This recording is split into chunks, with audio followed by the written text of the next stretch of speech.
बच्चों graph Drew कर रहे हैं।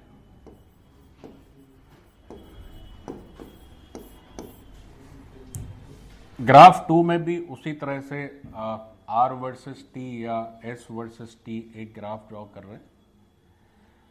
उसी तरह से हम आर वर्सेस टी या एस वर्सेस टी एक ग्राफ ड्रॉ कर रहे हैं, लाइक दिस।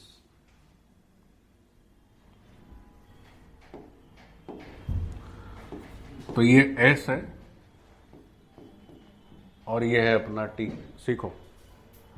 तो यहां भी कुछ भी आर्बिट्रेरी एक ग्राफ बना हुआ है, एनीथिंग, कैन बी एनीथिंग।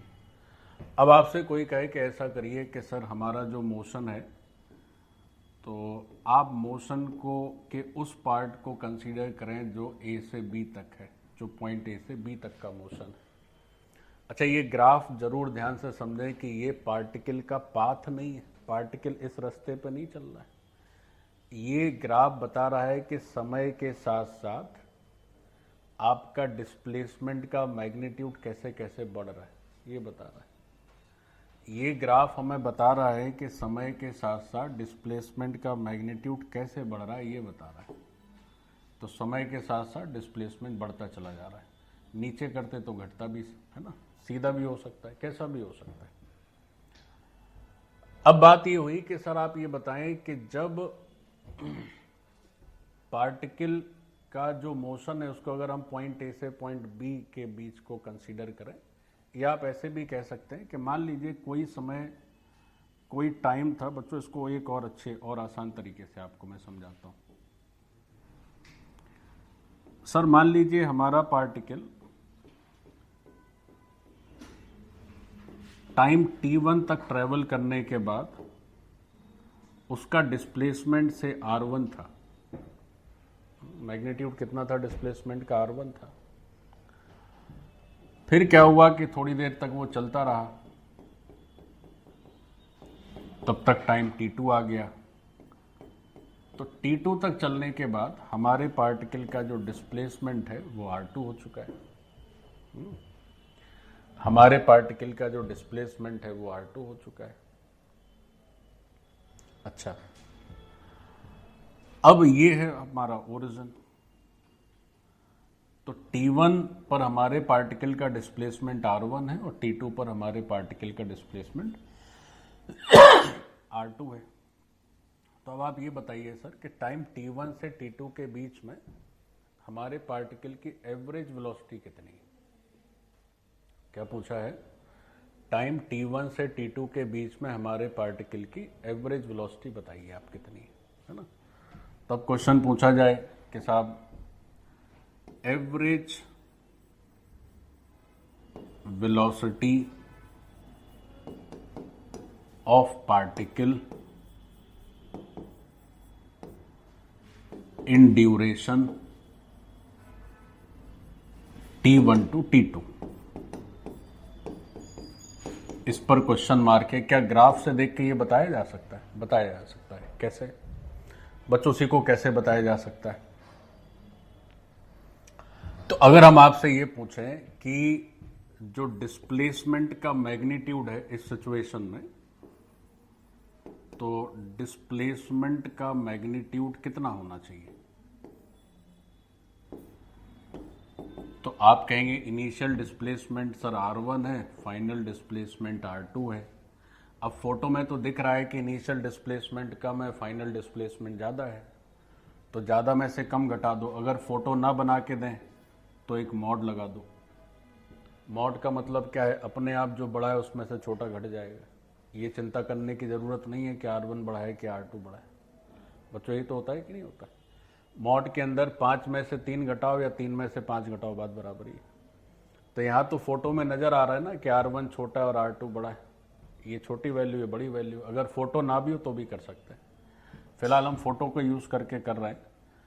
तो हमारा जो डिस्प्लेसमेंट का मैग्नीट्यूड है वो हो गया final displacement minus initial displacement, एक मॉड लगा दिए। अच्छा, टाइम कंज्यूम्ड कितना है साहब? तो टाइम कंज्यूम्ड तो पक्का है कि t2 माइनस t1 ही है कि नहीं? ओके, तो अब वी एवरेज कैसे लिखा जाता है? तो वी एवरेज लिखा जाता है कि लंबी ड्यूरेशन में कितना डिस्प्लेसमेंट हुआ। तो लंबी ड्यूरेशन में यहाँ डिस्प्लेसमेंट दिख रहा है R2 माइनस R1, और टाइम कितना खर्च हुआ? तो सर टाइम खर्च हुआ T2 माइनस T1। तो लंबी ड्यूरेशन में अगर चेंजेस देखें डिस्प्लेसमेंट और टाइम, तो एवरेज वैल्यू आ जाती है। और वही छोटी ड्यूरेशन यानी dt में देखें डिस्प्लेसमेंट और टाइम, तो वही क्या हो जाता है? हमारी वेलोसिटी हो जाती है। अगर dr/dt करेंगे तो इंस्टेंटेनियस हो जाएगा, और R2 minus R1/T2 minus T1 करेंगे तो एवरेज हो जाएगा। बच्चों बिल्कुल कोई फर्क नहीं है, वेलोसिटी का एक ही डेफिनेशन है, क्या है? Rate of change of position या rate of change of displacement with respect to time. अब वो टाइम अगर लंबा है तो हमारी यात्रा का एक सिग्निफिकेंट पोर्शन हो गया। तो उस लंबे टाइम में अगर आप एक आंसर देना चाहते हैं वेलोसिटी का, तो वो निश्चित तौर पर वो आंसर किसी भी पॉइंट के लिए हो सकता, सही ना बैठे, तो वो सारी वेलोसिटी का एवरेज हो जाता है। तो उसके लिए क्या करना पड़ता है? हमने कहा rate of change of displacement with respect to time, तो डिस्प्लेसमेंट जो भी हुआ और टाइम को डिवाइड करना है। अगर बड़े डिस्प्लेसमेंट और बड़े टाइम को डिवाइड करेंगे तो एवरेज वैल्यू आ जाएगी। और किसी पॉइंट पर अगर बात करनी हो बच्चों, तो छोटा सा डिस्प्लेसमेंट छोटा सा टाइम, तो वो क्या हो जाएगा? उस पॉइंट पर आ जाएगी, इंस्टेंटेनियस वेलोसिटी हो जाएगी। तो जो वी एवरेज है वो ये हो गया। अब ये बताओ कि इस फोटो में ये इसका क्या मतलब है? ग्राफ से वी एवरेज का क्या ताल्लुक है? R2 माइनस R1 और T2 माइनस T1 जो है इस फोटो में क्या है? फोटो में भी बहुत कुछ है। कैसे? देखो, अगर हम T2 माइनस T1 लिखें तो वो ये सेपरेशन है कि नहीं? भाई हमने कहा ये 30 सेकेंड या 10 सेकेंड है, तो 20 का 20 सेकेंड ही हो गया। और अगर हम R2 माइनस R1 लिखें तो वो ये सेपरेशन है यहां से यहां तक।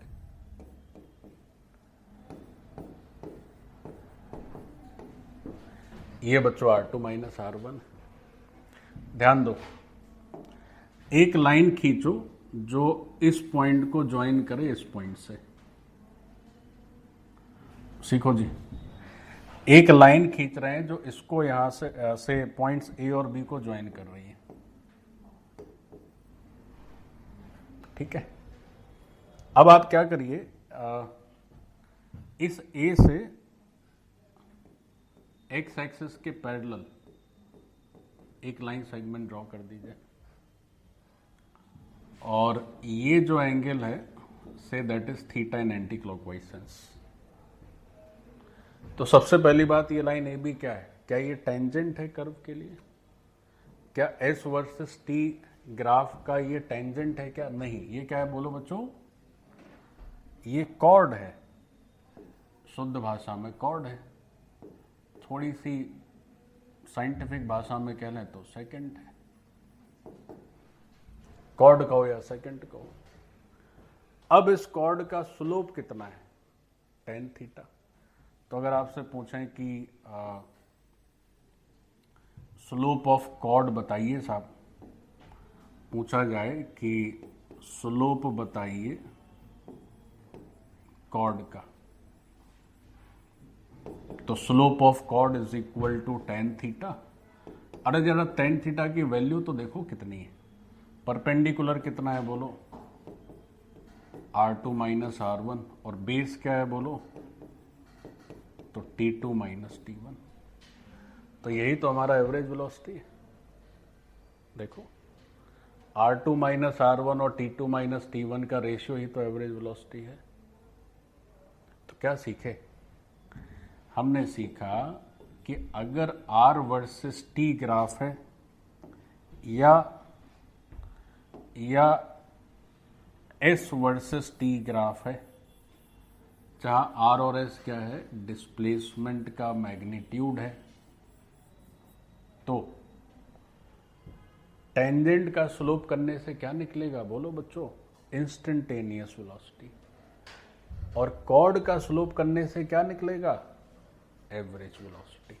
दो बातें। बात क्लियर होगी सबको?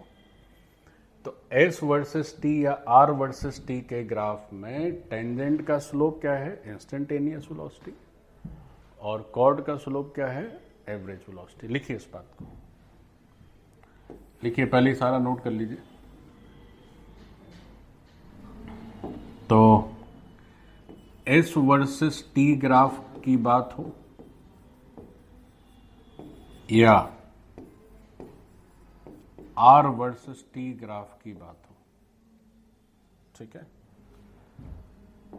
अगर कोई पूछे कि इसको देख के बताएं कि V एवरेज क्या होगा, तो आप कहेंगे V एवरेज होगा सर स्लोप ऑफ कॉर्ड, या सेकंड भी कह सकते हैं उसी लाइन को। और इसको देख के बताएं कि इंस्टेंटेनियस वेलोसिटी का मैग्नीट्यूड क्या होगा। अच्छा, यहां पर एवरेज हो गया तो मैग्नीट्यूड भी तो लगाओ। ये या अगर मान लीजिए वेक्टर नहीं लिख रहे तो अपने आप मैग्नीट्यूड को ही रिप्रेजेंट कर रहा है ना, वेक्टर हटा दीजिए तो वो मैग्नीट्यूड ही। चलिए, अब बोले कि साहब इंस्टेंटेनियस वेलोसिटी बताइए, ये भी लिख सकते हो या केवल वेक्टर हटा के लिख सकते हो? तो वो क्या है? तो वो है स्लोप ऑफ टेंजेंट। तो ये हमारा हुआ R वर्सेस T ग्राफ का एप्लीकेशन इन काइनेटिक्स। ठीक, काइनेमेटिक्स में S वर्सेस T ग्राफ से या R वर्सेस T ग्राफ से दोनों बातें बताई जा सकती हैं, एवरेज भी बताई जा सकती है और इंस्टेंटेनियस स्पीड वेलोसिटी भी बताई जा सकती है। ठीक, so that is done. Note करिए बच्चों। बच्चों एक एकदम एलिमेंट्री बेसिक लेवल का क्वेश्चन करते हैं, एकदम बेसिक, तो ये सब चीजें और स्पष्ट होंगी। एकदम बेसिक लेवल का एक क्वेश्चन मैं लिख रहा हूं, नोट करेंगे। So for a moving particle, ऐसे लिख लेते हैं। एक बच्चों मूविंग पार्टिकल है और उस मूविंग पार्टिकल ने जो डिस्प्लेसमेंट का मैग्नीट्यूड दिया है, ऐसे ये दिया हुआ है 3t square minus 6t plus 5, ऐसे दिया हुआ है। ठीक है, तो पूछा जा रहा है कि फाइंड, फर्स्ट पार्ट में पूछ रहे हैं कि v बतानी है at t equal to 3 second. Second part में पूछ रहे हैं कि v एवरेज बताना है between t equal to 2 second and t equal to 5 second. चलो, ये बहुत ही एक एवरेज क्वेश्चन है, मतलब बहुत ही इनिशियल लेवल का है। एक मूविंग पार्टिकल का जो डिस्प्लेसमेंट है उसका मैग्नीट्यूड दिया हुआ है, that is 3t square minus 6t plus 5। अब कह रहे हैं कि उसकी वेलोसिटी बताइए 3 सेकेंड पर। अच्छा, v के ऊपर अगर वेक्टर नहीं लगा है मतलब ये स्पीड हो गया, तो वेलोसिटी का मैग्नीट्यूड हो गया। और यहाँ एवरेज वेलोसिटी पूछ रहे हैं 2 सेकेंड और 5 सेकेंड के बीच में। बच्चों थोड़ा बहुत गौर से देखें, देखो शुरुआती आपके ये टर्म्स भी एकदम दिमाग में बैठने बहुत ज़रूरी है। जैसे इसके फर्स्ट पार्ट को देखें, यह सबसे पहले तो जो गिवन डिस्प्लेसमेंट का मैग्नीट्यूड है उसको समझें, वो क्या बता रहा है। तो वो ये बता रहा है कि टाइम के हिसाब से डिस्प्लेसमेंट जो है वो बदल रहा है, और वो टाइम के हिसाब से कैसे बदल रहा है, अकॉर्डिंग टू दिस इक्वेशन बदल रहा है। ठीक है, तो हर t की अलग वैल्यू के लिए we will have a distinct value of displacement. तो ये तो तय है कि टाइम के हिसाब से डिस्प्लेसमेंट चेंज तो हो रहा है, यानी पार्टिकल मूव तो कर रहा है। जैसे अगर हम कहें से डिस्प्लेसमेंट का मैग्नीट्यूड लिख दें 5 और कुछ ना लिखें, बस कह दें कि for a moving particle this is the displacement, तो पार्टिकल इज नॉट मूविंग, वो कहाँ मूव कर रहा है, वो तो 5 है तो बस वहीं अटका हुआ है। अब मूविंग पार्टिकल है, मतलब जैसे जैसे समय गुजरेगा तो उसका डिस्प्लेसमेंट चेंज होना चाहिए ना, तो इससे समझ में आ रहा है कि मूविंग पार्टिकल है। अच्छा चलिए, अब मूविंग पार्टिकल है तो समय बदलने के साथ साथ अपनी पोजीशन बदल रहा है, इसलिए उसका डिस्प्लेसमेंट चेंज हो रहा है। अब कह रहे हैं कि साहब एग्जैक्ट टाइम t बराबर 3 सेकेंड पर बताइए वेलोसिटी क्या है। तो सबसे पहले तो तुम ये सीखो कि एक पर्टिकुलर टाइम पर पूछ रहे हैं वेलोसिटी क्या है, तो ये कौन सी वेलोसिटी है। यहाँ क्या ये एवरेज माना जाएगा या इंस्टेंटेनियस माना जाएगा? बोलो बच्चों, नेचुरली इंस्टेंटेनियस मानेंगे कि नहीं मानेंगे? क्योंकि एक पर्टिकुलर टाइम पर वेलोसिटी पूछ रहे हैं। अच्छा, तो सबसे जो फर्स्ट पार्ट है क्वेश्चन का, तो जो v लिखा है at t equal to 3 second, तो पहले तो हमारे दिमाग में यही आना चाहिए कि ये v कौन सा v है, तो ये जो है इंस्टेंटेनियस है। ये जो है इंस्टेंटेनियस वेलोसिटी या इंस्टेंटेनियस स्पीड की बात है, मैग्नीट्यूड है, चूंकि वेक्टर की तो बात हो नहीं रही है। At t equal to 3 second. हमेशा ध्यान रखें, अगर केवल मैग्नीट्यूड आप लिख रहे हैं तो आप इंस्टेंटेनियस स्पीड लिखो, वेलोसिटी लिखो, मतलब है मैग्नीट्यूड, और वेक्टर के साथ लिख रहे हो तो फिर वो वेक्टर वाला हो गया। ठीक है, तो साहब हमें इंस्टेंटेनियस वेलोसिटी बतानी है t बराबर 3 सेकेंड पर, तो वो उसके लिए क्या कोई तुम्हारे पास उपाय है? s वर्सेस t, s का t के टर्म में दिया हुआ है, तो v को क्या पढ़ते हो बोलो? अभी सीखे कि नहीं सीखे? थोड़ी देर पहले s वर्सेस t ग्राफ अगर दिया है तो हम क्या कर देते हैं, v क्या हो जाता है ds बाई dt। तो ये जो s है उसको t के रिस्पेक्ट में डिफरेंशिएट कर देते हैं बच्चों, तो 60 माइनस 6। अब भाई ये है कि ये 60 माइनस 6 हो गया, तो हर t पर v का देखो अलग वैल्यू है। जैसे हमने बताया था ना कि हर पॉइंट पर अलग स्लोप है तो अलग डेरिवेटिव है, तो ये जो v की वैल्यू है, अब कोई पूछे कि साहब v की वैल्यू बताइए at t equal to 3 second, क्या उत्तर होगा? तो t को 3 रख दो, तो 6 तिहाई 18 माइनस 6, तो 12 मीटर पर सेकेंड हो गया, है ना। मान लेते हैं क्वेश्चन में तो कुछ यूनिट्स दिए नहीं है, तो ये मीटर में दिया है, जो भी दिया है t के टर्म्स में है बट है मीटर्स में, तो ये जो है आपका v हो गया 12 मीटर पर सेकेंड। अब दूसरा क्वेश्चन, दूसरा पार्ट कह रहे हैं कि सर आप एवरेज बता दीजिए, अब स्पीड कह लो या वेलोसिटी कह लो, मैग्नीट्यूड ही बताना है।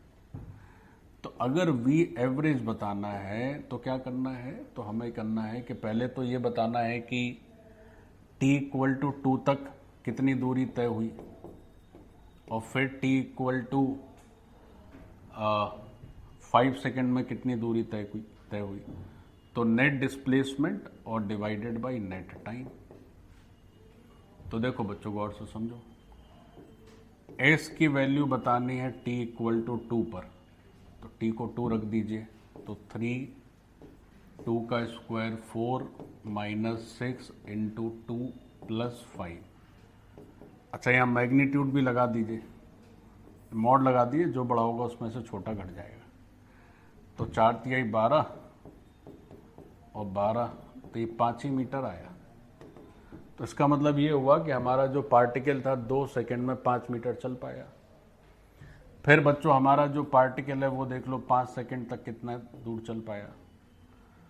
तो s की वैल्यू बतानी है t बराबर 5 पर, तो 3t स्क्वायर है माइनस 6t है और प्लस है 5, तो ये 25 तिहाई 75,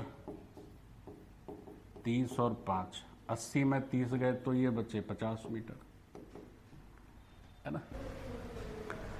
चलो, तो हमने देख लिया कि पहले 2 सेकेंड में पार्टिकल चल रहा है 5 मीटर और पहले 5 सेकेंड में चल रहा है 50 मीटर।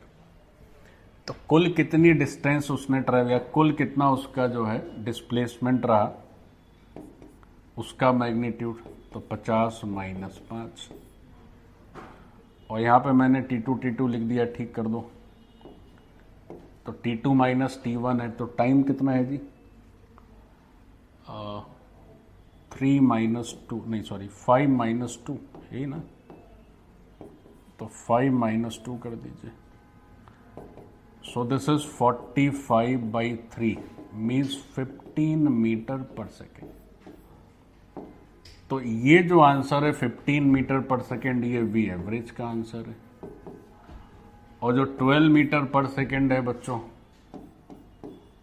वो एग्जैक्टली 3 सेकेंड, थर्ड सेकेंड जैसे ही खत्म हुआ उस समय पार्टिकल किस गति से चल रहा है, वो आंसर है। तो दोनों का मतलब अलग अलग है।